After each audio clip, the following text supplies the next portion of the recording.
Hi friends, welcome to class room studies. இன்றைக்கி நம்ம ஹிஸ்ட்ரியில் பார்க்க போகிற topic Indus valley civilisation.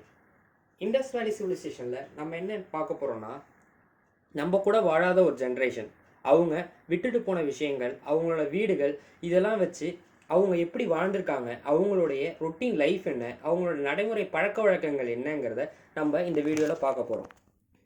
Indus valley civilisation எங்கே ஆரம்பிச்சது? இண்டஸ் வேலி சிவிலைசேஷனுங்கிறது வேற ஒன்றும் இல்லை, சிந்து சமவெளி நாகரிகம்னு சொல்லுவாங்களே அதுதான்.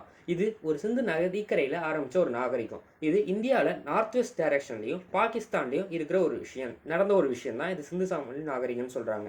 இது 1921 வரைக்கும் இந்த மாதிரி ஒரு நாகரிகம் இருந்ததே யாருக்கும் தெரியாது. ஆனால் 1856 வருஷம் இந்தியாவில் ஒரு ரயில்வே ப்ராஜெக்ட் ஒன்று ஆரம்பித்தாங்க. அந்த ரயில்வே ப்ராஜெக்டுக்காக ஒரு எஸ்கவேஷன் ஒர்க் நடந்துச்சு. அந்த எஸ்கவேஷன் ஒர்க் அப்போது அங்கே இண்டஸ் ரிவர் கிட்ட நோண்டும் போது அங்கே நிறைய சுட்ட செங்கற்கள், அதாவது பேர்ன் பிரிக்ஸ் நிறைய தோண்டி எடுக்கப்பட்டிருக்காங்க. அப்போ அங்கே நடந்த ஒர்க்கில் அந்த பேர்ன் பிரிக்ஸை எல்லாத்தையும் அந்த ரயில்வே லைனுக்காக யூஸ் பண்ணிக்கிட்டாங்க. ஆனால் 1921 இந்த விஷயம் தெரிஞ்சு சர் ஜான் மார்ஷல், அதாவது director general of Indian archaeological survey, அவர் சர் தயாராம் சஹானிங்கிற ஒரு தலைமையில் அங்கே ஆர்கியாலஜி ஒர்க் ஆரம்பித்தார். அந்த அகழாரோட பணியில் நம்மளுக்கு நிறைய விஷயங்கள் தெரிய வந்துச்சு. சிந்து சமவெளி நாகரிகம் செம்பு கற்காலத்தை சேர்ந்ததுன்னு சொல்கிறாங்க. அங்கே உள்ள விஷயங்களை கார்பன் டேட்டிங் மூலயமா அதோட வயசை கண்டுபிடிச்சிருக்காங்க. சிந்து சமவெளி மக்கள் வியாபாரம் இந்த மாதிரி விஷயங்கள் நிறையா பண்ணியிருக்காங்க. வியாபாரங்கிறத விட வர்த்தகம் நிறையா பண்ணியிருக்காங்க. பருத்தி, கோதுமை, பார்லி இந்த மாதிரி விஷயங்களை ஏற்றுமதி இறக்குமதி பண்ணியிருக்காங்க. அங்கே எந்தெந்த நாட்டுக்கு பண்ணியிருக்காங்கன்னா, மெசபோனியா, சுமத்ரா, பெர்ஷியா, மத்திய ஆசியா, அது இல்லாமல் ஆப்கானிஸ்தான், இந்த மாதிரி நாடுகளுக்கு அவங்க வணிக தொடர்பு வச்சுருக்காங்க. அவங்க வழிபட்ட கடவுள்கள் யாருன்னா பசுபதி, இந்த மாதிரி கடவுள்கள் அவங்க வழிபட்டிருக்காங்க. அதெல்லாம் விட முக்கியமாக இறந்தவர்களை அடக்கம் செய்யும் பழக்கம் அப்போயிலேருந்தே அவங்க பண்ணியிருக்காங்க. இந்த சிந்து சமவெளி நாகரிகத்தை நம்ம ரொம்ப எலாபரேட்டாக பார்க்காம ஒரு யூபிஎஸ்சி பாயிண்ட் ஆஃப் வியூவில், ஒரு எக்ஸாம் பாயிண்ட் ஆஃப் வியூவில் நம்ம இதை பார்க்க போகிறோம். அதாவது ஒரு முக்கியமான விஷயங்கள், நடந்த சம்பவங்கள், இதுலேருந்து கொஷின்ஸ் என்ன மாதிரி வரும், அதெல்லாம் தான் நம்ம இந்த வீடியோவில் பார்க்க போகிறோம். இதில் முக்கியமாக ஒரு 7 சைட்ஸை பற்றி நம்ம பார்க்க போகிறோம். அதில் முதல் சிட்டி எதுனா ஹரப்பா. இது இல்லாமல் மொஹெஞ்சோதாரோ, லோத்தல், கலிபங்கன், சந்துதாரா, சுர்கோட்டா, தொலைவேரான்னு சொல்லிட்டு மொத்தமாக 7 சிட்டிஸ் இருக்குது. இதில் ஃபஸ்ட் நம்ம பார்க்குறது ஹரப்பா. இந்த ஹரப்பா தான் முதல்ல தோண்டி எடுக்கப்பட்ட நகரம்னு சொல்கிறாங்க. இந்த ஹரப்பாவை புதைகுண்ட நகரம்னு சொல்லுவாங்க. இதை கண்டுபிடிச்சது யாருன்னா சர் தயாராம் சஹானிங்கிறவர் கண்டுபிடிச்சாரு. எந்த வருஷம்னா 1921 வருஷம் கண்டுபிடிச்சாங்க. இது அமைஞ்சிருக்கிற இடம் பார்த்தீங்கன்னா பஞ்சாப்ல ராவி நதிக்கரையில் அமைஞ்சிருக்கு. இந்த சைட்லேருந்து நம்மளுக்கு நிறைய பேர்ன் பிரிக்ஸ், அதாவது சுட்ட செங்கற்கள் எடுத்திருக்காங்க. இந்த ஹரப்பா இதில் வீடுகள் எப்படி இருந்திருக்குன்னா, ஜன்னல்கள் இல்லாமல் கதவுகள் பக்கவாட்டத்தில் அமைஞ்ச மாதிரி இருந்திருக்கு. அது மட்டும் இல்லாமல் அப்போவே பிளான் பண்ணி ஒரு டவுன் பிளானிங் யூஸ் பண்ணி அண்டர் கிரவுண்ட் ட்ரைனேஜ் சிஸ்டம்னு சொல்லக்கூடிய பாதாள சாக்கடை திட்டங்கள் பயன்படுத்தியிருக்காங்க. இந்த ஹரப்பாவில் உள்ள மக்கள் எல்லாரும் சிந்தி மொழிங்கிற ஒரு மொழியை பயன்படுத்தியிருக்கிறதாகவும், அங்கே 2 அடுக்கில் பெரிய தானிய கிடங்குகள், 6 தானிய கிடங்குகள் கண்டுபிடிச்சிருக்காங்க. அது மட்டும் இல்லாமல் இங்கே உள்ள மக்கள் எல்லாமே 16 அடுக்கு கணித முறையை உபயோகிச்சிருக்காங்கன்னு சொல்கிறாங்க. ஹரப்பாக்கு அடுத்தது நம்ம பார்க்க போகிறது மொஹெஞ்சோதாரோ. இந்த மொஹெஞ்சோதாரோ தான் இருக்கிறதுலையே தோண்டி எடுக்கப்பட்ட நகரங்கள்லேயே ரொம்ப பெரிய நகரம்னு சொல்லக்கூடிய நகரம் மொஹெஞ்சோதாரோ. இந்த மொஹெஞ்சோதாரோவை மவுண்ட் ஆஃப் டெட் மேனுங்கிற ஒரு வார்த்தையை சொல்லுவாங்க. இந்த மவுண்ட் ஆஃப் டெட் மேனுங்கிறது என்னென்னா இடுகாட்டு மேடுன்னு சொல்கிறாங்க. ஏன் அப்படி சொல்கிறாங்கன்னா, இந்த மொஹெஞ்சோதாரோவில் அகழாராய்வு பண்ணும்போது தோண்ட மனிதர்களோட எலும்புக்கூடுகளாக கிடச்சிருக்கு. ஸோ அதனால தான் இந்த மொஹெஞ்சோதாரோவுக்கு அப்படி ஒரு பேர் வந்திருக்கு. இந்த மொஹெஞ்சோதாரோவை யார் கண்டுபிடிச்சாங்கன்னா ஆர்டி பேனர்ஜிங்கிறவர் கண்டுபிடிச்சிருக்காரு. எந்த வருஷம்னா 1922 வருஷத்தில் சிந்தி நதிக்கரையில் இதை வச்சு கண்டுபிடிச்சிருக்காங்க. இந்த மொஹெஞ்சோதாரோவில் அப்படி என்ன ரொம்ப ரொம்ப முக்கியமான விஷயங்கள்லாம் கண்டுபிடிச்சாங்கன்னா, ஃபர்ஸ்ட் நம்ம பார்க்கக்கூடியது த கிரேட் பாத்துங்கிற ஒரு விஷயம். இது என்னன்னா ஒரு பெரிய நீச்சல் குளம், அதாவது அப்பயே 39 அடிக்கு 23க்கு 8 அடியில் ஒரு பெரிய நீச்சல் குளம் ஒன்று கட்டியிருக்காங்க. இதுக்கடுத்து வெங்கலத்திலே செய்யப்பட்ட ஒரு நடமாடும் மங்கை, அதாவது டான்சிங் கேர்ள்னு சொல்லிட்டு கூடிய ஒரு பிரான்ஸ்லேயே செய்யப்பட்ட ஒரு சிலையை ஒன்று எடுத்திருக்காங்க. அதுக்கடுத்து சுண்ணாம்பு கல்லாலான ஒரு தாடிக்காரன் சிலை. இது யாரோட சிலைன்னா த பிரஸ்ட் கிங்னு சொல்கிறாங்க. ஆனால் இவரை பற்றின எந்த ஒரு டீட்டெயிலும் அதுக்கடுத்து நம்மளுக்கு கிடைக்கல. இதெல்லாம் விட முக்கியமாக த பசுபதி சீலுங்கிற ஒரு எம்பளம் ஒன்று நம்மளுக்கு கிடச்சிருக்கு. இது என்னன்னா அங்கே வழிபட்ட கடவுளோட முத்திரை கொண்ட ஒரு எம்பளம் இது. இதில் 3 முகங்கள் கொண்டு 2 கொம்புகளோட அந்த கடவுள் இருக்கிற மாதிரி நம்மளுக்கு காமிச்சிருக்காங்க. இதுக்கு அடுத்து நம்ம பார்க்க போகிற நகரம் எதுனா லோத்தல்னு சொல்கிறது. இந்த லோத்தல்ங்கிறது தான் இண்டஸ் வேலி சிவிலைசேஷன்லேயே துறைமுக நகரமாக விளங்கினது இந்த லோத்தல் தான். இது ட்ரேடிங் சென்டர் ஆஃப் இண்டஸ் வேலி சிவிலைசேஷன்னே சொல்கிறாங்க. அது மட்டும் இல்லாமல் மான்செஸ்டர் ஆஃப் இண்டஸ் வேலி சிவிலைசேஷன்னே சொல்லியிருக்காங்க. இந்த இடத்துல குதிரைகளுக்கு வாழ்ந்ததுக்கான அடையாளம் இல்லைனாலும் குதிரைகளுக்கு பயன்படுத்தக்கூடிய லாடம், கயிர்கள் போன்ற விஷயங்கள் வந்து இந்த இடத்துல கிடச்சிருக்கு.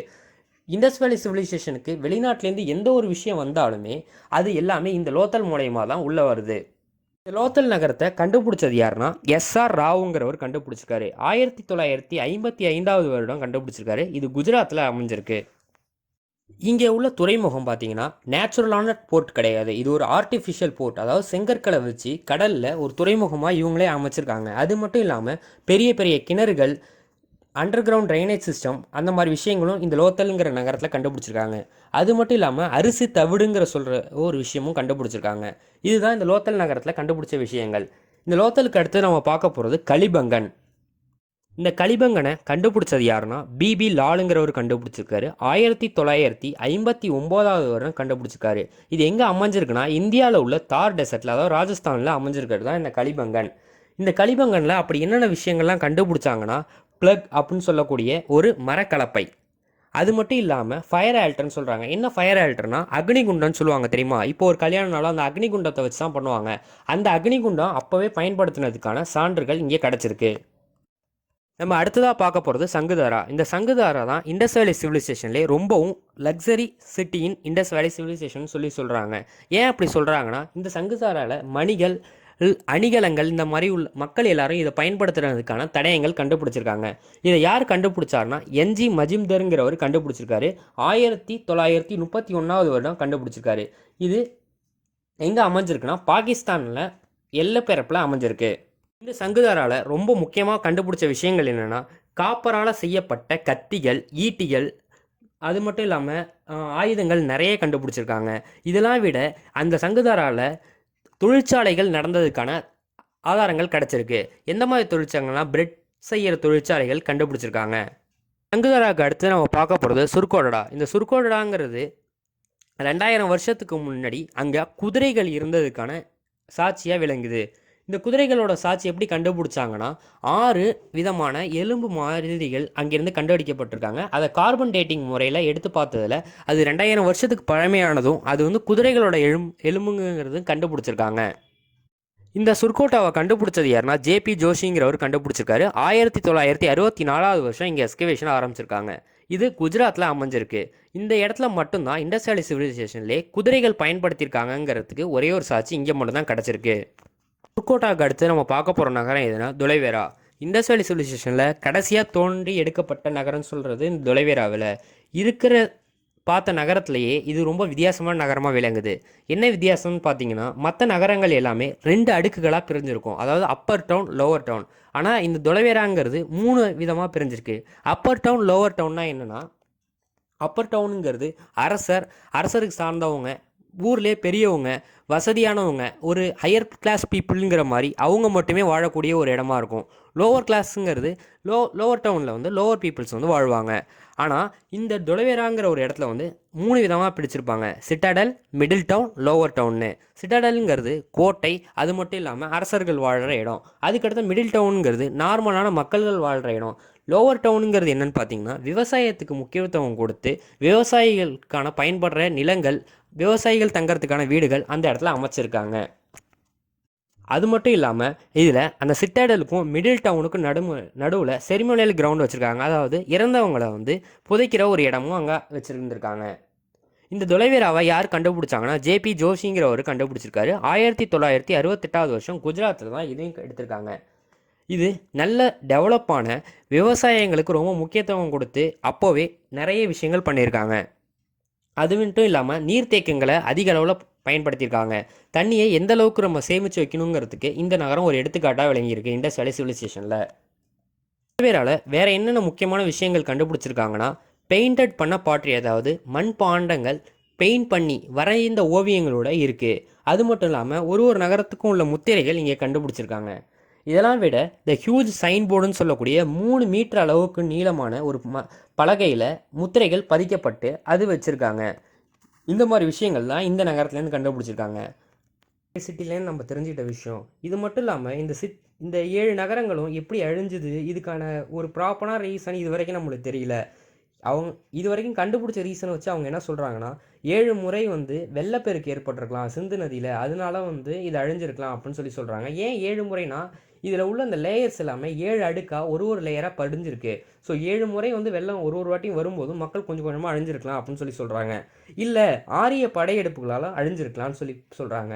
படையெடுப்புகளை பற்றி நம்ம அடுத்த வீடியோவில் பார்க்கலாம். Okay friends, thank you.